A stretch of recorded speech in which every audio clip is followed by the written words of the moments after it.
Imagine ruling so absolutely that even a melody becomes a threat. Over 2,000 years ago in ancient China, one man dared to silence the music of a civilization. His name was Qin Shi Huang, the first emperor of a unified China. You probably know him as the man behind the Great Wall and the Terracotta Army. But less famously, he also tried to ban music. Not all music, just the kinds that made people think, remember, or feel something he couldn't control. When Qin Shi Huang rose to power in 221 BCE, he ended centuries of war between rival kingdoms and crowned himself the supreme ruler of all under heaven. To enforce unity, he standardized money, measurements, even the width of cart axles. But he wasn't just trying to build an empire of roads and bricks.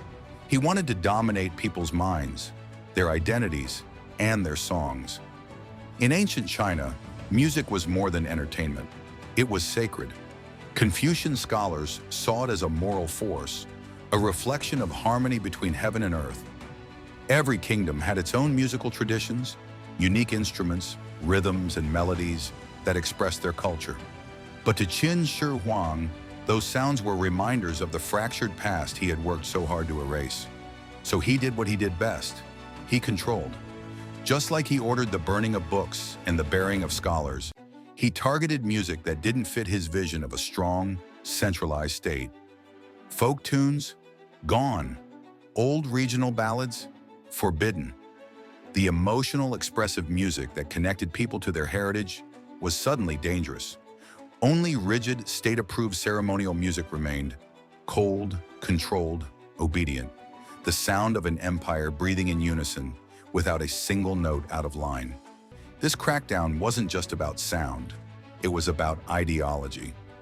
Qin Shi Huang was no fan of Confucianism, which emphasized emotion, tradition, and virtue. Instead, he embraced legalism, a harsh philosophy that favored strict laws, discipline, and the erasure of anything unnecessary, like sentimental art.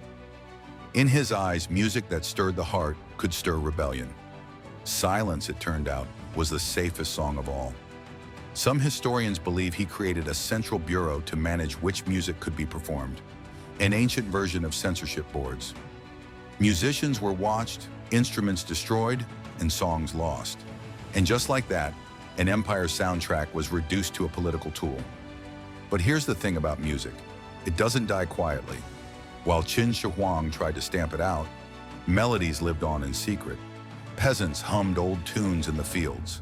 Storytellers whispered songs in taverns, and wandering performers passed on traditions behind closed doors. The emperor's reign ended in 210 BCE. His dynasty collapsed just 4 years later, but the music, it returned with the Han Dynasty, along with Confucian ideals and the rebirth of cultural expression. Archaeologists today have uncovered ancient instruments, bells, chimes, zithers, from the Qin era. Despite his efforts, not everything was lost. In fact, some believe the musical structure that evolved after his reign was shaped in part by what he tried to destroy. His attempt to silence culture ended up showing just how essential it truly was. Qin Shi Huang could burn books and bury scholars, but he couldn't stop people from remembering the rhythm of who they were.